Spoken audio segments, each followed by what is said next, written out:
जय गुरु जी प्यारी संगत जी, जय गुरु जी, शुक्राना गुरु जी, अनंतम अनंतम शुक्राना गुरु जी के चरणों में कोटि कोटि प्रणाम और सारी संगत जी को जय गुरु जी। संगत जी, इस चैनल के माध्यम से आपको सत्संग सुनाए जाएंगे। गुरु जी की ब्लेसिंग्स लेने के लिए और ऐसे ही प्यारे प्यारे सत्संग सुनने के लिए गुरु जी के सत्संग चैनल को सब्सक्राइब करें और बेल नोटिफिकेशन को भी ऑन कर लें, ताकि जब भी नया सत्संग का वीडियो अपलोड हो तो आपको उसका नोटिफिकेशन आ जाए और आप जल्दी से जाकर गुरु जी के सत्संग सुन पाएँ और उनकी ब्लेसिंग्स ले पाएँ। जय गुरु जी, शुक्राना गुरु जी। संगत जी, हम लोग बहुत लकी हैं जिन्हें गुरु जी के सत्संग सुनने का और सुनाने का मौका मिलता है। और ये बात भी नहीं है संगत जी की जो हमें गुरु जी के मैसेजेस मिलते हैं वो भी गलत होते हैं या झूठे होते हैं, क्योंकि संगत जी बहुत सी ऐसी चीज़ें होती हैं जो हमारी चीज़ों से रिलेट करती हैं और हमें बाद में समझ आता है कि हाँ, वो मैसेज हमारे लिए आया था। इसलिए संगत जी, जब भी आपके सामने कभी भी गुरु जी का सत्संग, गुरु जी के मैसेजेस कुछ भी सामने आता तो उस चीज़ को इग्नोर ना करें, क्योंकि वो आपके लिए ही है कहीं ना कहीं, इसीलिए वो आपके सामने फ्लैश हो रहा है, तभी गुरु जी ने वो आपको दिखाया है। जय गुरु जी, शुक्राना गुरु जी, अनंतम अनंतम शुक्राना गुरु जी का पल पल शुक्राना, गुरु जी का हर क्षण शुक्राना। जय गुरु जी, शुक्राना गुरु जी। तो चलिए संगत जी, आज का सत्संग हम शुरू करते हैं। आज का सत्संग हमें एक आंटी जी ने भेजा है जिन्होंने अपना नाम रिवील करने के लिए मना किया है। तो चलिए हम सत्संग को शुरू करते हैं, लेकिन उससे पहले हम गुरु जी का मंत्र जाप करेंगे। आप भी मेरे साथ गुरु जी का मंत्र जाप कीजिए। ओम नमः शिवाय, शिव जी सदा सहाय। ओम नमः शिवाय, गुरु जी सदा सहाय। ओम नमः शिवाय, शिव जी सदा सहाय। ओम नमः शिवाय, गुरु जी सदा सहाय। जय गुरु जी, शुक्राना गुरु जी। संगत जी, जिस तरह से आंटी जी ने मुझे अपना ये सत्संग लिखकर भेजा है, मैं आपको उसी तरह से सुनाऊंगी। आंटी जी लिखते हैं, जय गुरु जी, बेअंत शुक्राना गुरु जी महाराज जी का। गुरु जी की असीम कृपा और आशीर्वाद से ही आज मैं अपना सत्संग शेयर कर पा रही हूँ। गुरु जी की असीम कृपा हम सब पर है। गुरु जी की प्यारी संगत को भी मेरा प्यार भरा नमन। आज मैं अपना पहला सत्संग शेयर कर रही हूँ, इसलिए थोड़ा सा नर्वस भी हूँ। शब्दों की भी काफ़ी कमी महसूस कर रही हूँ, क्योंकि इतने बड़े रब की वडियाई करना ह्यूमन के बस की बात नहीं है। और मैं गुरुजी से डे 1 से ही मैंने रब को महसूस किया है गुरुजी में। He is divine light, the superior power. इंसानी चोले में गुरुजी के रूप में धरती पर आए तो लोगों ने उनको पहचाना नहीं और लोग उनकी ब्लेसिंग्स को चमत्कार का नाम देते हैं, परंतु मैंने उनकी ब्लेसिंग्स को फील किया है और साक्षात देखा भी है। संगत जी, शुक्राना गुरु जी महाराज जी का बेअंत बेअंत शुक्राना, बेअंत ब्लेसिंग्स के लिए शुक्राना। और संगत जी, मैं उनकी ब्लेसिंग्स के लिए हकदार भी हूँ कि नहीं मुझे नहीं पता। मुझे अपने रब पर पूरा विश्वास है। अगर हम सब यह मान लें कि जो रब ने किया है ठीक किया है, जो रब करदा है सब ठीक करदा है, अगर हम अपनी अंतरात्मा से ये बात फील करें तो लाइफ में कोई भी गिले शिकवे किसी से भी नहीं रहेंगे। मुझे पता नहीं गुरुजी मुझसे क्या बुलवा रहे हैं, मैं वही बोल रही हूँ, नहीं तो संगत जी मैं ज़ीरो हूँ, बिल्कुल ज़ीरो हूँ। और संगत जी, मेरी जर्नी गुरुजी महाराज जी से कब शुरू हुई है ये मैं सच में नहीं जानती, कितने जन्मों से है मुझे नहीं पता, परंतु इस जन्म में तो अभी इस साल मतलब 2000 या लास्ट 2022 में मैं जुड़ी थी, वो भी यूट्यूब के माध्यम से। यूट्यूब पे सत्संग सुनते सुनते मैं जुड़ गई थी गुरुजी के साथ। और बड़े मंदिर में मार्च 23 में पहली बार जाना हुआ था और वो भी मेरा छोटा भाई मुझे लेकर गया था, जिसके लिए मैं काफ़ी उसकी बहुत आभारी हूँ। मे गुरुजी ब्लेस हिम ऑलवेज। उसी दिन मुझे बड़े मंदिर से स्वरूप भी मिला और जिसके कारण मुझे बहुत खुशी हुई। गुरुजी के स्वरूप ने मुझे बहुत खुशी दी। शुक्राना गुरुजी महाराज जी का अनंतम शुक्राना, जिनकी आज्ञा के बिना कुछ नहीं हो सकता, जिनकी आज्ञा के बिना ना तो हम मंदिर जा सकते हैं ना ही सत्संग अटेंड कर सकते हैं, पर गुरुजी महाराज जी की बेशुमार ब्लेसिंग्स हैं हमारे ऊपर। शुक्राना गुरुजी का। मैं अपनी पहली ब्लेसिंग्स ज़रूर शेयर करूँगी।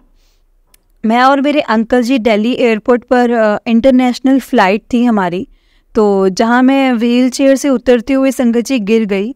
मुझे ऐसे लगा जैसे मेरे रब ने मुझे संभाला वहाँ पे, दोनों हाथों से पकड़ा था, गिरने से काफ़ी हद तक मुझे बचाया था। पर मेरा वही नी में लिगामेंट टियर है, तो उस पर प्रेशर आने की वजह से पेन बहुत ज़्यादा था। We had and get the treatment at Delhi only. और डॉक्टर को कॉल किया, डॉक्टर को कॉल भी बुलाया और एयरपोर्ट पर जिसने हमारा क्लियरेंस दी थी, फ्रैक्चर तो नहीं है, और क्रेप बैंडेज प्लस वोलिनी और प्लस पेन किलर जो पहले ही खा चुकी थी। समहाउ रोते रोते मंत्र जाप करते करते नी को पकड़कर मैंने किया, काफ़ी देर तक करती रही। और फिर हमने बोर्ड कर लिया, डेस्टिनेशन पर पहुंच गए और वहाँ पे ऑर्थोपेडिक डॉक्टर से कंसल्ट किया, जहाँ पर एक्सरे लिए। और गुरुजी की कृपा से संगत जी वहाँ पे फ्रैक्चर नहीं था, परंतु पेन तो बहुत ज़्यादा था, पेन बराबर था। संगत जी अब क्रैप बैंडेज निकाली तो उसमें प्रभु जी का इतना बड़ा ओम नी पर बना हुआ था और सिग्नेचर के निशान थे वहीं पे बने हुए थे। शुक्राना मेरे मालिक का, जो कि संगत जी हमेशा अपनी प्रेजेंस दिखाने के लिए था। मेरे को गुरु जी हमेशा अपनी प्रेजेंस दिखाते हैं। प्रभु जी अपनी रक्षा कवच अपनी संगत पर हमेशा बनाए रखते हैं। ये सब हमारे कर्मों का ही खेल है संगत जी। संगत के कर्म कटवाने के लिए बड़े एक्सीडेंट को भी छोटे में बदल देते हैं। ये जो मैंने महसूस किया है, कहीं आपसे मैं शेयर कर रही हूँ। शुक्राना, बेअंत शुक्राना मालिक का। एक और सत्संग है कि हमारे लौटने के बाद का है, जब मंदिर से मुझे स्वरूप भी मिला था। एक दिन मैं अपने अंकल जी के साथ निकली थी और एक रेप्यूटेड ज्वेलरी शॉप से मैं कुछ एक्सचेंज करना था मुझे। सब कुछ करने के बाद जब मैं लौटी तो मेरा बैग जो ज्वेलरी वाला था संगत जी वो गायब था, मिसिंग था। शॉप पर फिर लौट कर पता किया तो उन्होंने काफ़ी सवाल पूछे, कैसा था, उसमें क्या क्या था। तो मैंने उनको सब सवालों के जवाब दिए, सब कुछ मैंने उनको बताया, तो उन्होंने मुझे लौटा दिया। Thank you so much to their manager जिन्होंने संभाल के रखा था। और उनके काउंटर पर ही भूल गई थी मैं। मुझे बहुत रोना भी आ रहा था और गुरुजी को अरदास की और मंत्र जाप करती हुई मैं वहाँ पे गई थी वापस। वो वापस मिलने के बाद मुझे काफ़ी रिलीफ मिला और उनके सीईओ को भी मैंने थैंक्स किया और उनके स्टाफ की भी हमने बहुत तारीफ़ की। और शुक्राना गुरुजी महाराज जी का, जिन्होंने हमें सोची दी वापस जाने के लिए और वापस दिलवाया bag. Thank you so much Guruji, thank you so much. YouTube पे कैप्शन में जो इशारे होते हैं ना संगत जी, वो हमारे लिए होते हैं, वो गलत नहीं होते हैं। मुझे पहले नहीं पता था, लेकिन अब समझ में आ गया। मंदिर का बुलावा तो बहुत दिनों से आ रहा था। लास्ट कॉलिंग करके जब आया तो मैं अकेले ही निकल गई थी। अक्टूबर 23 को लास्ट नवरात्रे वाले दिन मुझे बहुत डिवाइन ब्लेसिंग्स मिली। लंगर प्रसाद में जो मैंने देखी भी अपनी आंखों से, उसको एक्सप्लेन करना तो संगत जी मेरे लिए बहुत ज़्यादा मुश्किल है। रूह से महसूस कर सकते हैं, वही ब्लेसिंग्स घर पर भी आती हैं। और ऐसा नहीं है कि गुरुजी से जुड़ते ही अपनी सारी प्रॉब्लम्स ख़त्म हो जाती हैं। पहले वो हमारे कर्म कटवाते हैं और उसमें कितना टाइम लगता है संगत जी वो नहीं कह सकते। इंडिविजुअल के ऊपर डिपेंड करता है कि कितना पाठ, कितना सिमरन और कितना टाइम वो डिवोट करते हैं गुरुजी को। मुझे अपने रब पर पूरा भरोसा है कि मेरी A to Z जो प्रॉब्लम्स है वो ठीक करेंगे और जल्दी ही करेंगे। और जिसके इंडिकेशंस मुझे मिल रहे हैं, आ रहे हैं। और शुक्राना गुरुजी महाराज जी का, बेअंत शुक्राना महाराज जी। भूल चूक माफ़ करना प्रभु जी और संगत जी। मैं फिर से आपसे शेयर करने के लिए हाजिर होंगी बहुत जल्दी अपना सत्संग। आप मेरे साथ मंत्र जाप करें। ओम नमः शिवाय, शिवजी सदा सहाय। ओम नमः शिवाय, गुरुजी सदा सहाय। ओम नमः शिवाय, शिवजी सदा सहाय। ओम नमः शिवाय, गुरुजी सदा सहाय। जय गुरुजी, शुक्राना गुरुजी, बेअंत शुक्राना गुरुजी। जय गुरुजी, जय गुरुजी। संगत जी बहुत ही प्यारा सत्संग था आंटी जी का, जो कि बहुत टाइम से वो मुझे बोल रहे थे शेयर करने को, और उन्होंने अपना नाम रिवील करने को मना किया है। तो चलिए संगत जी मैं आपको एक और सत्संग सुनाती हूँ। सत्संग को सुनाने से पहले गुरुजी का मंत्र जाप। ओम नमः शिवाय, शिवजी सदा सहाय। ओम नमः शिवाय, गुरुजी सदा सहाय। ओम नमः शिवाय, शिवजी सदा सहाय। ओम नमः शिवाय। गुरुजी सदा सहाय। जय गुरुजी, शुक्राना गुरुजी। संगत जी, ये सत्संग हमें पूनम आंटी जी ने शेयर किया है। जिस तरह से उन्होंने भेजा है मैं आपको उसी तरह से सुनाऊंगी। आंटी जी कहते हैं, जय गुरुजी, शुक्राना गुरुजी। गुरुजी के चरणों में कोटि कोटि प्रणाम और सारी संगत जी को जय गुरुजी। संगत जी, ये मेरा पहला सत्संग है गुरुजी की कृपा से। और संगत जी, मैं आपको अपनी जर्नी बताना चाहती हूँ। वैसे तो मेरी कुछ ऐसी खास जर्नी है नहीं, मैं क्या ही बताऊँ, क्योंकि मेरी जर्नी मेरी बेटी के थ्रू शुरू हुई थी गुरुजी महाराज जी के चरणों में। संगत जी, यही आप मेरी जर्नी समझ लें। संगत जी, मेरी बेटी को गुरुजी की बहुत ब्लेसिंग्स मिली हैं। वो गुरुजी महाराज जी के ऐस्तो मंदिर भी जाती है और उसको ब्लेसिंग्स में गुरुजी का स्वरूप भी मिला। तो मेरी बेटी ने उसको घर लेकर आई और उसने पूछा कि मम्मा, मेरे को ना गुरुजी महाराज जी का स्वरूप मिला है, तो मैं इसको कहाँ लगा दूँ, कहाँ लगाऊँ इसको। तो मैंने कहा, बेटा ऐसा है कि आप इस चीज़ का तो अपने पापा से पूछो कि कहाँ लगाना है और कहाँ नहीं स्वरूप को। तो संगत जी, से पापा से पूछा तो उसके पापा ने ऐसे कुछ भी नहीं बोला और उन्होंने बोला कि मैं ही मंदिर में लगा दूंगा। तो उसके पापा ने कहा, तो उन्होंने फिर मंदिर में गुरुजी महाराज जी का स्वरूप लगा दिया। और संगत जी, खुद मेरे जो अंकल हैं, मतलब मेरी बेटी के पापा, वो खुद गुरुजी की पूजा करते हैं। वहीं पे जैसे हम सारे देवी देवताओं की पूजा करते हैं, वैसे ही डेली गुरुजी की भी हम पूजा करते हैं। तो संगत जी, मतलब कोई ऐसी दिक्कत नहीं हुई और कहने में कोई ऐसी परेशानी नहीं है कि मैं कहूँ गुरुजी महाराज जी की कृपा है। मेरे घर में किसी ने कुछ भी नहीं कहा, चू तक नहीं बोला। संगत जी, तो मेरी जर्नी समझ लें आप, ये मेरी जर्नी ही है। इसी बीच मेरी तबीयत बहुत ज़्यादा ख़राब हो गई थी। मेरे को यूरिक एसिड होता है, तो उसमें मेरे काफ़ी यूरिक एसिड हो गया था। तो मैं सोचती हूँ कि चलो, मेरे टांगों में इतना दर्द है, इतना ज़्यादा पेन है, तो डॉक्टर को दिखा कर आती हूँ। काफ़ी टाइम से मैं सोच रही थी कि चलो डॉक्टर को दिखा के आती हूँ, क्योंकि मुझसे खड़ा भी नहीं हुआ जा रहा था। तो मैं डॉक्टर के गई।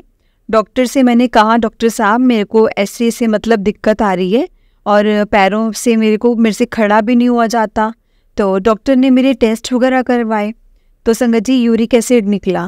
तो संगत जी, मेरा इलाज शुरू हुआ तो उसी बीच में दूसरे तीसरे हफ्ते फिर मैं गई डॉक्टर के पास। तो मैंने संगत जी बेटी से कह दिया कि बेटा ऐसा है कि मेरी बेटी बोली, मम्मी जो भी आपको परेशानी है ना, आप डॉक्टर को बोलो। तो डॉक्टर के पास गई तो मैंने उनसे बोला कि डॉक्टर साहब, मेरे ना पैर के अंगूठे में झंझनाहट रहती है और काफ़ी मेरे पैरों में ज़्यादा नहीं तो 1.5 साल से मेरे को ये दिक्कत है। और तो फिर डॉक्टर ने कहा कि चलो कोई नहीं, हो सकता है यूरिक एसिड की वजह से हो सकता है, आपको कोई बात नहीं, इसके बाद आप देख लेना, जैसा भी होगा तो आप मेरे को बताना ये दवाई खाने के बाद। तो मेरे को संगत जी महीना भर मेरा ऐसे ही चला, महीना भर मेरी दवाई चली, तो ऐसे ही हो गया खाते खाते। तो फिर मैं उसके बाद डॉक्टर के गई, तो फिर मैंने उनसे कहा कि डॉक्टर साहब, यूरिक एसिड तो रिपोर्ट में सही आया है, लेकिन मेरी झंझनाहट नहीं जा रही है अभी पैरों के अंगूठे की। सॉरी संगत जी, थोड़ा ऐसा दिक्कत हो रहा है लिखने में, लेकिन जैसा है मैं आपको वैसे ही बताऊंगी गुरुजी महाराज जी के चरणों में, क्योंकि मेरा पहला सत्संग है। और संगत जी, फिर मैं गई डॉक्टर के पास, कहा कि ये तो भाई यूरिक एसिड की वजह से नहीं है, तो आपको ऐसा करो, आप अपना जाकर एक्सरा वगैरह करो, तो आपको ये हड्डी की प्रॉब्लम हो सकती है। तो संगत जी, रीढ़ की हड्डी की तो मैं मेरी बेटी तभी मेरा एक्सरा कराने के लिए ले गई। तो वहाँ पे हमने एक्सरा वगैरह करवाया। फिर हमने वो बोला रिपोर्ट का बोला, तो वो कहते मिल जाएगी, लेकिन एक्सरा आप अभी ले जाइए और रिपोर्ट आपको बाद में मिलेगी, उन्होंने कहा। तो उन्होंने फिर संगत जी, डॉक्टर ने एक्सरा देखा तो बोला कि रीढ़ की हड्डी में प्रॉब्लम है आपके, आप ना किसी दूसरे डॉक्टर को दिखाओ, किसी हड्डी वाले डॉक्टर को। तो उसने मेरे को वहाँ पर भेज दिया और वो उस टाइम पर तो डॉक्टर उठ गए थे। और फिर मैं दूसरे दिन गई और डॉक्टर के हड्डी वाले के गई थी। फिर तो मैं डॉक्टर को मैंने दिखाया, तो संगत जी उसने मेरे को पहले दिन तो उसने मेरे को दवाई दे दी, क्या कहते हैं कि ये दवाई खाओ, कि दवाई क्या पेन किलर थी।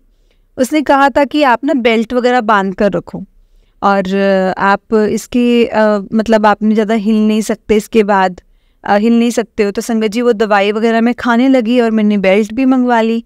मैंने अपने अंकल से बेल्ट बंधवा भी ली और मैंने बेल्ट बांध लेने के बाद मैंने फिर भाई ऐसा है मैं काम करती रही, हफ्ता भर निकल गया। फिर हफ्ते बाद में फिर मैं डॉक्टर के गई तो उसके बाद संगत जी फिर मैंने बताया कि डॉक्टर साहब मेरे को तो ये दिक्कत में कोई आराम नहीं हो रहा है। और फिर उसने मेरे को संगत जी बोला कि उन्होंने तुरंत ही बोल दिया कि आपको तो ऐसा कोई आराम नहीं पड़ेगा, तो आपका तो सीधा ऑपरेशन है, आप सीधा ऑपरेशन कराना इस चीज़ का। तो संगत जी आप मानोगे नहीं, मेरे तो पैरों के तले से ज़मीन निकल गई कि एकदम से कहाँ तो कहा था कि सही हो जाएगा, इसने अचानक ही बोल दिया कि वो ऑपरेशन करा लो, चाहे आप कहीं से भी कराओ। तो मेरे अंकल मेरे साथ में थे, मैं थोड़ी नर्वस हो रही थी। तो वो बोले कि चिंता ना करो, दूसरे डॉक्टर को दिखाते हैं, दूसरे डॉक्टर को मैं दिखाऊंगा। तो संगत जी आप मानोगे नहीं, उस दिन तो हम आ गए रात को, मेरा दमाद गुरुजी की कृपा से संगत जी मेरा दमाद आ गया। संगत जी ये आप चाहे गुरुजी की ब्लेसिंग समझ लो, चाहे कुछ भी समझ लो, इतनी कृपा करी मुझ पे गुरुजी महाराज जी ने कि मेरा दमाद आ गया। ऐसे वो मेरा हालचाल पूछ रहा था, पूछ बैठा। तो मैंने उसे कहा कि बेटा ऐसी करके बात है, डॉक्टर ने मुझे ऑपरेशन का बोला है और उन्होंने कहा कि रीढ़ की हड्डी में कोई दिक्कत है। तो उसने कहा कि मम्मा आप ना चिंता ना करो, मैं आपको दूसरे डॉक्टर की अपॉइंटमेंट ले लेता हूँ। तो उसने अपॉइंटमेंट लिया और मैं और मेरे अंकल फिर दोनों उस डॉक्टर के गए। डॉक्टर से हम मिलने पर डॉक्टर ने हमसे बात करी। संगत जी आप यकीन नहीं मानोगे, लेकिन वो डॉक्टर तो था ही। मैं ऐसा नहीं कह रही कि वो मेरे साथ कोई वैसी ब्लेसिंग्स हुई हैं, मुझे ब्लेसिंग्स मिली हैं या मुझे कोई खुशबू आई है, ऐसा कुछ हुआ है मेरे साथ। लेकिन हाँ मुझे ये ज़रूर लग रहा था कि डॉक्टर ने जिस तरह से मुझसे बात करी है, मेरे को बिल्कुल ऐसा लग रहा था जैसे गुरुजी महाराज जी ही मेरे सामने बैठे हैं और मुझसे बातें कर रहे हैं और मेरे को इतनी अच्छी तरह से समझा रहे हैं कि माँ तो चिंता ना कर, ऐसा हो जाता है, अधिकतर ऐसा ही होता है, या बिल्कुल टेंशन ना लो। तो उन्होंने मुझसे पूछा कि कैसे कैसे परेशानी शुरू हुई आपकी। तो मैंने उनको सारा हाल बता दिया कि ऐसे करके मुझे शुरू हुआ था पेन एंड ऑल। और उनको मैंने बताया कि मतलब मैं काम करते करते ही आई हूँ। संगत जी मैं हाउसवाइफ हूँ और मैं सारा काम खुद ही करती हूँ। तो मैंने डॉक्टर को अपना सारा हाल बताया कि डॉक्टर साहब मैं अभी भी सारा काम करते हुए ही आपके पास पहुँची हूँ, तो मेरे को वैसे कोई दिक्कत नहीं है, ठीक है, मैं काम ज़्यादा कर लेती हूँ। तो इस वजह से ऐसा लगता था कि मेरे को थकान हो गई है या कमर में दर्द इसीलिए हो रहा है, तो मुझे ऐसा लगता था। तो मैं बेड पर ऐसे लेट जाती थी तो थोड़ा बहुत तो पहले बहुत पेन होता था और मेरे को ऐसा था कि अब मैं बैठ गई हूँ ना, तो मेरे को तो बैठ गई है, वो उठना नहीं। और इसके पहले भी संगत जी आप सच में मानना कि मेरे से तो उल्टी करवट लेके ना लेटा भी नहीं जाता था और मैं उस तरफ लेटती तो मेरे को ऐसा लगता था कि जैसे बस मैं सीधा लेट जाऊं, सीधा ही मुझे लेटना है। चलो संगत जी कोई नहीं, फिर उसके बाद चलो डॉक्टर ने मेरे को समझाया सब चीज़ें। गुरुजी महाराज जी की कृपा ऐसी हुई कि उसने फिर मेरे से कहा कि ऐसा है, आप ये MIR करा के एक्सरे वगैरह करा के आओ, तो जो भी आपकी रिपोर्ट होगी उसे देखने के बाद मैं फिर से आपका इलाज करूँगा। उससे पहले मैं आपको कोई दवाई नहीं दे सकता, कोई दवाई नहीं दूंगा। तो फिर दूसरे दिन संगत जी मैं अपनी दामाद के साथ गई, तो उन्होंने मेरा ऐसे एक्सरे वगैरह करवाया। और उसके बाद संगत जी एक्सरे वगैरह जब सब कुछ हो गया, MRI वगैरह सब कुछ हो गया, सब कुछ करा के फिर उसने रिपोर्ट मेरे साथ साथ डॉक्टर को भेज दी। फिर डॉक्टर के पास हम गए तो उसने फिर से मेरे को मतलब ऑपरेशन बोला कि ऑपरेशन नहीं है, आप इस चीज़ की टेंशन बिल्कुल भी ना लो, अब बस आप दवाई खाकर 1.5 महीने में तो सही हो जाओगे। आप दवाई खाइए 1.5 महीने की, उसमें आपके दर्द में काफ़ी आराम आएगा। इससे संगत जी मुझे दवाई दी और मैंने 1.5 महीना वो दवाई खाई और मैं बिल्कुल बेड रेस्ट पर हूँ अभी भी। मतलब उसने मुझे हिलने तक को मना किया है, केवल उसने कहा है कि आप फ्रेश हो सकते हो, नहा सकते हो या खाना खा सकते हो, इसके अलावा सिर्फ आपको लेटना ही है और कुछ भी नहीं करना आपको, और उसके बाद आपने सीधा ही लेट जाना है। चलो संगत जी 1.5 महीना निकल गया और फिर मैं उसके बाद फिर दोबारा डॉक्टर के पास गई। तो डॉक्टर के पास जाने के बाद फिर उसने मेरा हालचाल लिया। फिर मैंने उसको बताया कि डॉक्टर साहब अब मेरा पहले से काफ़ी ज़्यादा आराम है, लेकिन मेरे को दिक्कत अभी भी है कि मतलब मेरे पैरों में इतना दर्द रहता है और मैं खड़ी नहीं हो सकती। इतना दर्द है मेरे पैरों में, मैं आपको बता नहीं सकती। तो उसने कहा कि ऐसा है, आपको 1.5 महीना में कितनी बार हुआ ये दर्द, तो कितनी बार हुआ?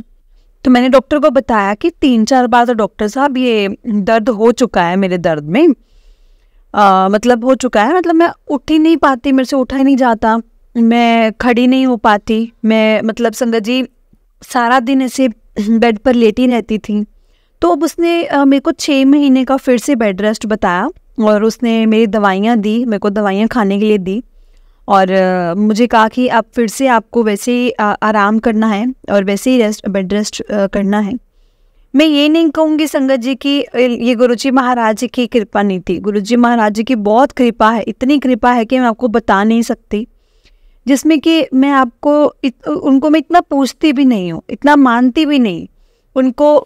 संगत जी जब से मैं मतलब पता लगा है मेरे को ये दिक्कत आई है, तो सच में गुरुजी महाराज जी इसलिए पहले ही मेरी बेटी के थ्रू मेरे पास आ गए थे मेरे घर पर। और संगत जी जिसको ज़रूरत पड़ती है ना, सच में संगत जी वहाँ पे गुरुजी पहुँच जाते हैं।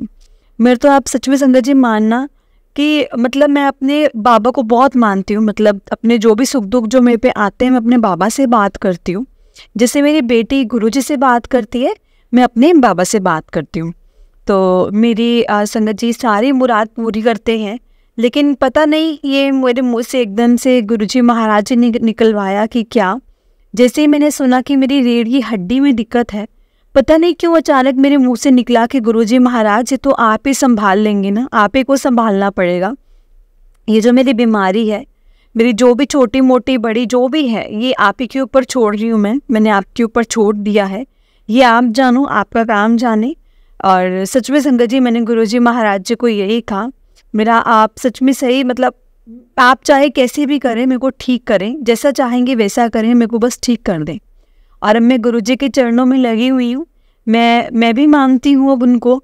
और तो मैंने उनको गुरुजी अपना बना लिया है, गुरु बना लिया है। अब मैं उनको गुरु के रूप में पूजा करती हूँ और उनको गुरु ही बोलती हूँ। और क्योंकि मेरे पिता नहीं हैं इसलिए मैं उनको गुरुपा बोलती हूँ। और वो गुरु मतलब वो मेरे गुरु बने हैं। और संगत जी पहले, इससे पहले जैसे कि मेरे को इतना डर था, मतलब मैं करवट भी नहीं ले पाती थी, मुझसे करवट ही ले जाती थी। मेरे अंकल भी बहुत परेशान थे। तो एक दिन ऐसी संगत जी रोते रोते जैसे मेरा मन भर जाता था बहुत ज़्यादा, मैं बोल ही नहीं पा रही हूँ। गुरु महाराज जी की कृपा से मतलब उन्होंने बोला, मतलब 2-3 बार मेरे पास मैसेज आया कि एक बड़ा सत्संग शेयर कर।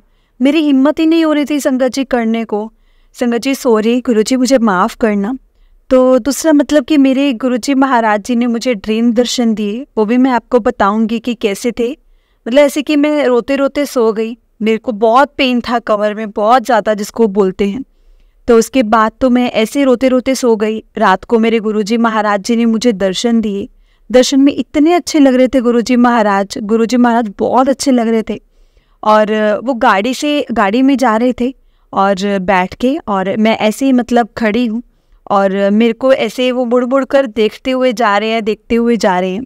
और मैं गुरुजी का शुक्राना कर रही हूँ, मेरे गुरुजी महाराज जी का लख लख शुक्राना मेरे गुरुपा, मतलब आप ऐसे देखते देखते जा रहे हैं। मेरा पहला ड्रीम दर्शन। और दूसरा, बड़े मंदिर में संगत जी शेषनाग जी हैं जो उस भोले बाबा जी के पास बैठे हुए हैं। तो ये मेरा दूसरा ड्रीम था। वहाँ पर गुरुजी महाराज जी ने मेरे को दर्शन दिए काले चोले में। बहुत बहुत शुक्राना आपका गुरुजी, बहुत बहुत शुक्राना। मेरे गुरुजी महाराज जी का लख लख बार शुक्राना। मेरे गुरुपा, मुझ गरीब पर आपने इतनी कृपा की, मुझ गरीब के आपने हाथ पकड़ ली, बाँह पकड़ ली। संगत जी मैं अभी भी मतलब बेड पर ही लेटी हुई हूँ। संगत जी बहुत बहुत शुक्राना है मेरे गुरुजी महाराज जी का। लेकिन आप ये देख लो, आज मेरे को 3 महीने पूरे हो गए हैं, लेकिन गुरुजी की कृपा से मैं हाउसवाइफ हूँ और मैं रोटी बना लेती हूँ और ऐसे थोड़ा बहुत घर का काम भी कर लेती हूँ। क्योंकि ऐसे तो मेरी जॉइंट फैमिली है, मेरी जो देरानी है वो सब कुछ काम कर लेती है। वैसे को तो मेरे को कोई दिक्कत नहीं है गुरुजी की कृपा से। संगत जी, आप सच में मानो कि कितनी दिक्कत होती है जब एक इंसान, जो काम करने वाला इंसान होता है ना, जो वो बेड पे लेटा होता है, तो बहुत ज़्यादा दिक्कत होती है। आप तो समझ ही सकते होंगे शायद मेरी जो इस टाइम अवस्था है। मैं अब गुरुजी के चरणों में लगी हुई हूँ। और संगत जी, मेरे बेटी गुरुजी का लोटा ब्लेस करवा के लेकर आई थी मंदिर से, बड़े मंदिर से, और मैं उसी से ही जल प्रसाद लेती हूँ, उसी से स्नान भी करती हूँ। बहुत बहुत शुक्राना गुरुजी का। मैं थोड़ी बहुत मतलब उनसे पूरी कोशिश करती हूँ कि मैं उसी से जल प्रसाद लूँ और सब कुछ करूँ। बहुत बहुत शुक्राना, बहुत बहुत शुक्राना। और संगत जी, उन्होंने मेरा बेड़ा पार लगाया है और आगे भी लगाएंगे। मेरे गुरुजी पर मुझे पूरा विश्वास है, बहुत बहुत विश्वास है मेरे गुरुजी महाराज जी पर। जय हो गुरुजी महाराज जी की, जय हो, जय हो। शुक्राना मेरे गुरुजी, आपका अनंतम अनंतम शुक्राना कि हमें अपने साथ जोड़ा। संगत जी, ये मेरा पहला सत्संग था। अगर इसे बोलते हुए मुझसे कोई गलती हो गई हो तो प्लीज़ मुझे माफ़ कर देना। जय गुरुजी, शुक्राना गुरुजी, अनंतम अनंतम शुक्राना गुरुजी। गुरुजी के चरणों में कोटि कोटि प्रणाम और सारी संगत जी को जय गुरुजी। जय गुरुजी। संगत जी, बहुत ही प्यारा सत्संग था आंटी जी का। मैं आपको एक और सत्संग सुनाती हूँ। जो आंटी दिल्ली से हैं और वो अब कनाडा शिफ्ट हो गए हैं और वो अपना नाम नहीं बताना चाहते हैं।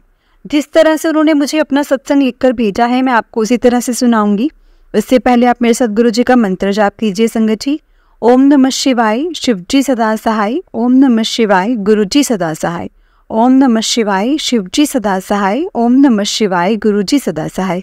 जय गुरुजी, शुक्राना गुरुजी।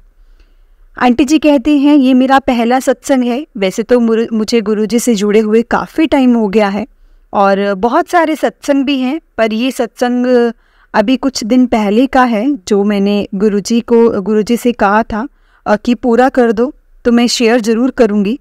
आज गुरुजी ने ब्लेस किया है तभी मैं बोल पा रही हूँ। 4-5 महीने पहले मेरी डॉटर ने यूके में फर्दर स्टडीज़ के लिए 5 कॉलेज में अप्लाई किया था और उसका गुरुजी की कृपा से 5 कॉलेज से ही संगत जी अप्रूवल आ गया, जिसमें से उसने सबसे अच्छे कॉलेज में एडमिशन भी ले लिया। जय गुरुजी, शुक्राना गुरुजी। और हमने उसका प्रीमियम वीज़ा अप्लाई किया क्योंकि टाइम कम था, ताकि वीज़ा टाइम पर आ जाए। उसने अपनी टिकट्स भी 4 सितंबर की बुक कर ली, पर वीज़ा टाइम पर नहीं आने की वजह से टिकट पोस्टपोन करनी पड़ी हमें और उसने 19 सितंबर की टिकट बुक कर ली सेफर साइड पे। और वो रोज़ गुरुजी से प्रार्थना करती कि गुरुजी उसका वीज़ा इस बार 19 सितंबर से पहले आ जाए। और मुझे भी कहती कि आप भी जब प्रे करते हो तो गुरुजी से बोलो कि मेरा वीज़ा आ जाए। और मैं भी उसके लिए ऑलमोस्ट रोज़ ही गुरुजी से प्रे करती थी संगत जी, क्योंकि अब कॉलेज वालों ने उसे लास्ट डेट 22 सितंबर की दे दी थी कि अगर आप 20 से 22 तक नहीं आते हैं तो नेक्स्ट ईयर अप्लाई करना पड़ेगा। जिसके कारण घर से सभी लोग परेशान थे कि वो रोज़ VFS जाती और शाम तक वेट करती। आज वीज़ा आ जाएगा, पर वीज़ा नहीं आया और इमिग्रेशन से मेल आ गया कि आपकी फ़ाइल स्ट्रेट फॉरवर्ड नहीं है, जिसके लिए उसने अपने सारे डॉक्यूमेंट्स रेडी किए क्योंकि उसे लगा कि कुछ डॉक्यूमेंट्स में प्रॉब्लम तो नहीं है। और उसने उनको मेल पे वो डॉक्यूमेंट्स ऑफ़र भी कर दिए, पर इमिग्रेशन वालों ने मना कर दिया कि अगर हमें कोई डॉक्यूमेंट्स चाहिए होंगे तो हम खुद मांग लेंगे। फिर हम सब बहुत परेशान थे कि जितनी भी स्टूडेंट्स मेरी बेटी को VFS में मिलते थे उनमें से ऑलमोस्ट सबका वीज़ा आ गया था, पर इसका 15 सितंबर तक भी संगत जी वीज़ा नहीं आया था। फिर हमने कॉलेज वालों को रिक्वेस्ट की कि आप भी यूके एम्बेसी को मेल करो कि उसका वीज़ा टाइम से दे दें, क्योंकि कॉलेज को स्टार्ट हुए भी ऑलमोस्ट 20 डेज़ हो गए थे। और 19 सितंबर के अराउंड एम्बेसी से मेल आया और मेरी डॉटर को तो 21 सितंबर को उसका इंटरव्यू लेंगे ऑनलाइन। तो हमें थोड़ी तसल्ली हुई कि अब वीज़ा आ जाएगा। और संगत जी, मैं आपको बताना भूल गई कि जब एम्बेसी से मेल नहीं आया तब तक मेरी छोटी डॉटर, जो कि ऑलरेडी यूके में लॉ कर रही है, गुरुजी महाराज जी की कृपा से उसने अपनी एक फ्रेंड को बोलकर मेरी बड़ी बेटी के लिए कॉलेज में रिक्वेस्ट कराई कि प्लीज़ लास्ट डेट आप 30 सितंबर कर दीजिए, उसको 30 सितंबर तक एक्सटेंड कर दीजिए, क्योंकि इसमें उसकी कोई गलती नहीं है। उसका वीज़ा तो एम्बेसी से लेट हो रहा है, पर कॉलेज ने 30 सितंबर का ना करके मतलब 22 से 25 तक कर दिया था, और 25 सितंबर लास्ट डेट कर दी। शुक्राना गुरुजी का अनंतम अनंतम शुक्राना। अब हमें पूरी उम्मीद थी कि 25 सितंबर तक वहाँ वो पहुँच जाएगी, और उसने जब 2 सितंबर को ऑनलाइन इंटरव्यू दिया, तब उनको इंटरव्यू के दौरान ये रिक्वेस्ट भी की कि प्लीज़ मेरी 2 बार टिकट पोस्टपोन करनी पड़ी, और अब कॉलेज ने भी लास्ट डेट दे दी है 25 तारीख की, और तो प्लीज़ मुझे 2-3 दिन में मेरा वीज़ा दे दीजिए ताकि मैं टाइम से वहाँ पहुँच सकूँ, और उसके बाद मुझे वो नहीं लेंगे और मेरा साल पूरा ख़राब हो जाएगा। पर फिर भी उसका वीज़ा नहीं आया 24 तारीख तक। संगत जी, वो इधर 24 तारीख तक भी नहीं आया। इधर मेरी बड़ी बेटी बहुत परेशान थी, और मुझे भी समझ में नहीं आ रहा था कि इंटरव्यू के बाद भी उसका वीज़ा क्यों नहीं आ रहा है। और उसने इंटरव्यू के दूसरे दिन यूके एम्बेसी में कॉल भी किया था कंफर्म करने को, तो वहाँ किसी ने कॉल नहीं पिक किया। आपको किसी ने कॉल पिक किया और कहा कि यहाँ तो आपकी एप्लीकेशन में डिसाइडेड लिखा दिखा रहा है, पर उसको ना कोई मेल आया और ना ही किसी का कॉल आया। 24 तारीख तक भी संगत जी उसका वीज़ा नहीं आया। तो वो रात को मुझे कॉल करके बहुत रोने लगी, बहुत ज़्यादा रोई, क्योंकि उस वक्त मैं भी पंजाब में थी। मेरे साथ ही ऐसा क्यों होता है ना, मेरे पहले मिस देवा में भी हुआ था एंड मिस इंडिया में भी, और ना अब वीज़ा आ रहा है, और क्या गुरुजी चाहते हैं। और बहुत रोई उधर मैं भी बहुत रोई, बहुत टेंशन में थी, कैसे होगा कैसे नहीं होगा। पर उसको मैंने तसल्ली देते हुए कहा कि कोई बात नहीं बेटे, कुछ ना कुछ तो गुरुजी रास्ता ज़रूर निकालेंगे, ज़रूर करेंगे। और उन्हें पता है कि क्यों वीज़ा नहीं आ रहा और क्यों इतनी डिले हो रहा है, क्यों प्रॉब्लम्स आ रही हैं। बहुत मुश्किल से उसको चुप कराया और सोने को कहा। फिर पता नहीं मेरी एक फैमिली मेम्बर ने मुझे कहा कि उसको बोलो कि डायरेक्ट वो यूके एम्बेसी जाए। तो मैंने उसको कॉल करके बोला कि कल सुबह तुम वीएफएस ना जाकर डायरेक्ट तुम यूके एम्बेसी जाओ और उनको रिक्वेस्ट करो। तो उसने संगत जी ऐसा ही किया, पर वहाँ उसको उन्होंने अंदर ही नहीं जाने दिया। फिर उसने मुझे फ़ोन लगाया कि वो मुझे अंदर ही नहीं जाने दे रहे हैं और किसी को भी नहीं जाने दे रहे हैं। पर मैंने उनको एक नोट बनाकर दे दिया अंदर देने को, और कहा कि मैं यहाँ वेट कर रही हूँ, मुझे इसका रिप्लाई ला कर दो। पर उसको वहाँ से कोई रिप्लाई नहीं मिला और वो ऑटो लेकर वीएफएस चली गई। फिर ऑटो से उतरकर उसने मुझे कॉल किया और बताया कि जिस ऑटो में वो बैठी थी वो भैया बिल्कुल गुरुजी जैसे दिखते थे। उनके भी ऐसे बाल नहीं थे और वो वैसे ही ऐसे फेयर कॉम्प्लेक्शन के थे और एजुकेटेड भी लग रहे थे काफ़ी। तो उन्होंने मुझसे कहा कि बेटा वीज़ा आ जाएगा, तुमने सुबह से कुछ खाया है, और अगर नहीं खाया तो वहाँ वीएफएस से कुछ लेकर खा लेना। आज मुझे ऐसा लगता है कि वो गुरुजी ही थे संगत जी। वो मेरी बेटी को मिलने आए थे और वो मेरी बेटी को मिले, और जय गुरुजी, शुक्राना गुरुजी। और फिर उसने वीएफएस में पता लगाया तो वहाँ उसका वीज़ा नहीं आया था और वो घर आ गई कि मैं दोबारा 3 बजे चली जाऊँगी। उसके थोड़ी देर बाद ही उसको वीएफएस से कॉल आया कि आप 3 बजे आकर अपना पासपोर्ट ले जाना। और उसने जब मुझे बताया तो मैंने उसे कहा कि उसमें वीज़ा लगा है कि नहीं। उसने कहा ये तो उन्होंने नहीं बताया, बस कहा है 3 बजे आकर अपना पासपोर्ट कलेक्ट कर लेना। फिर मैंने उसे वो नंबर लेकर उस पर बहुत बार कॉल किया, पर किसी ने कॉल ही नहीं उठाया।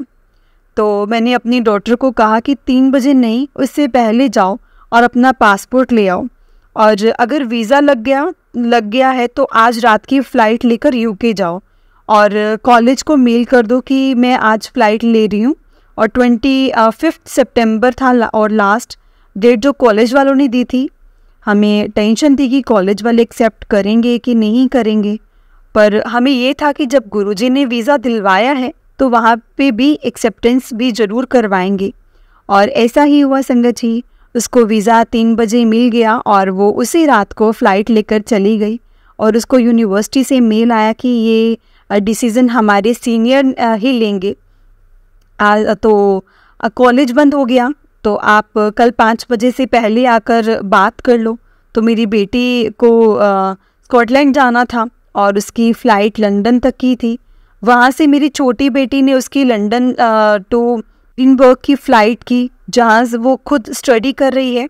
और एडिनबर्ग से स्कॉटलैंड मतलब होगा 1.5 घंटे तक का रास्ता दूर था बाय रोड। तो वो उसने एडिनबर्ग से एयरपोर्ट आई और वहाँ से उसको लेकर उबर में स्कॉटलैंड गई, और जो कि बहुत एक्सपेंसिव था, पर टाइम बहुत कम था। 5 बजने में मतलब 5 बजने में टाइम बहुत कम था और कोई रिस्क नहीं लेना चाहते थे। और वो दोनों 5 बजे से 5-10 मिनट पहले वहाँ पहुँच गए और रिक्वेस्ट करने पर उन्होंने उसकी एडमिशन एक्सेप्ट कर ली। ऐसे ही हमारे गुरुजी को जो चमत्कार उन्होंने किया वो मुझे उन्होंने पहले ही एक सत्संग में दिखा दिया था कि शायद 11 या 12 सितंबर को एक आंटी सत्संग अपना शेयर कर रहे थे कि, और उन्होंने कहा था कि मेरी बेटी का एडमिशन यूके के एक कॉलेज में हो गया था और मेरी बेटी की फ़ीस भी जमा कर दी, पर उसका वीज़ा नहीं आ रहा था और कॉलेज की लास्ट डेट निकलने वाली थी और मैं और मेरी बेटी बहुत ज़्यादा परेशान थे। तो मैंने गुरुजी से अरदास करी कि प्लीज़ गुरुजी, जैसे उसका वीज़ा आया है वैसे ही मेरा इसका भी वीज़ा आ जाए। और वो रोज़ इंतज़ार करती है, पर उसके कॉलेज की लास्ट डेट आ गई है। अगर उसका वीज़ा नहीं आया तो उसका साल पूरा ख़राब हो जाएगा और वो टूट जाएगी। दूसरे दिन मंडे था और मैंने अपनी बेटी को कहा कि कल तेरा वीज़ा आ जाएगा। मुझे विश्वास था और मैंने सुबह मेरी बेटी को कॉल किया। वो कहीं गई थी और मैंने उसे कहा कि चेक कर अपनी मेल की वीज़ा मेल चेक कर कि वीज़ा तो नहीं आया।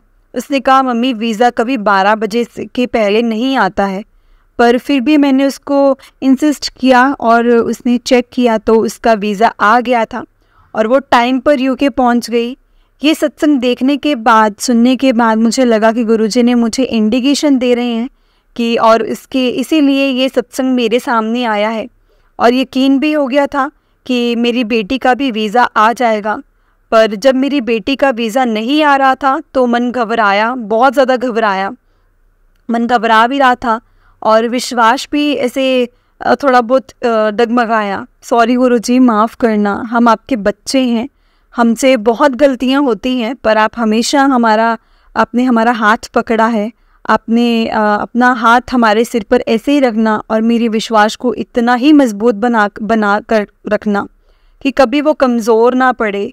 गुरुजी, इस सत्संग को मैं यहीं पे विराम देती हूँ और सदैव साथ रहना। भूल चूक की तो माफ़ करना, भूल चूक के लिए हमेशा माफ़ करना। मैं अपना बड़ा सत्संग का वेट कर रही हूँ कि कब गुरुजी वो पूरा करेंगे और मैं कब वो संगत जी के साथ शेयर करूँगी। जय गुरुजी, शुक्राना गुरुजी, अनंतम अनंतम शुक्राना गुरुजी। संगत जी, ये मेरा पहला सत्संग था। अगर इस सत्संग को बोलते हुए मुझसे कोई गलती हो गई हो तो प्लीज़ मुझे माफ़ करिएगा। जय गुरुजी, शुक्राना गुरुजी, अनंतम अनंतम शुक्राना गुरुजी। ओम नमः शिवाय, शिवजी सदा सहाय। ओम नमः शिवाय, गुरुजी सदा सहाय। ओम नमः शिवाय, शिवजी सदा सहाय। ओम नमः शिवाय, गुरुजी सदा सहाय। जय गुरुजी, शुक्राना गुरुजी, अनंतम अनंतम शुक्राना गुरुजी। जय गुरुजी। प्यारी संगत जी, बहुत ही प्यारा सत्संग था आंटी जी का, जो उन्होंने हमारे साथ अपना सत्संग शेयर किया। और संगत जी, अगर आपने भी अपना कोई सत्संग संगत जी के साथ शेयर करना है तो डिस्क्रिप्शन में एक व्हाट्सएप नंबर और जीमेल आईडी दिया है, जिस पर आप अपना सत्संग हमें लिखकर रिकॉर्ड करके भेज सकते हैं। गुरुजी की कृपा से आपका सत्संग भी संगत जी के साथ जरूर शेयर किया जाएगा संगत जी। और गुरुजी की ब्लेसिंग्स लेने के लिए और ऐसे ही प्यारे प्यारे सत्संग सुनने के लिए गुरुजी के सत्संग चैनल को सब्सक्राइब करें और बेल नोटिफिकेशन को भी ऑन कर लें, ताकि जब भी नया सत्संग का वीडियो अपलोड हो तो आपको उसका नोटिफिकेशन आ जाए और आप जल्दी से जाकर गुरुजी के सत्संग सुन पाएँ और उनकी ब्लेसिंग्स ले पाएँ। जय गुरुजी, शुक्राना गुरुजी, अनंतम अनंतम शुक्राना गुरुजी। गुरुजी के चरणों में कोटि कोटि प्रणाम और सारी संगत जी को जय गुरुजी। संगत जी, हम लोग बहुत लकी हैं जिन्हें गुरुजी के सत्संग सुनने का और सुनाने का मौका मिलता है। ये मौका हर किसी को नहीं मिलता, इसलिए संगत जी हमें कभी भी इस मौके को नहीं गंवाना चाहिए। जितना हो सके हमें इस मौके को ग्रैब करना चाहिए और हमेशा सत्संग आए सामने या फिर कोई गुरुजी के मैसेजेस आए कभी भी इग्नोर नहीं करना चाहिए, क्योंकि हो ना हो संगत जी वो चीज़ हमारे लिए बनी होगी अगर हमारे सामने आई है तो। जय गुरु जी, शुक्राना गुरु जी, अनंतम अनंतम शुक्राना गुरु जी, लख लख वार शुक्राना मेरे गुरु जी महाराज जी का, लख लख वार शुक्राना। जय गुरु जी।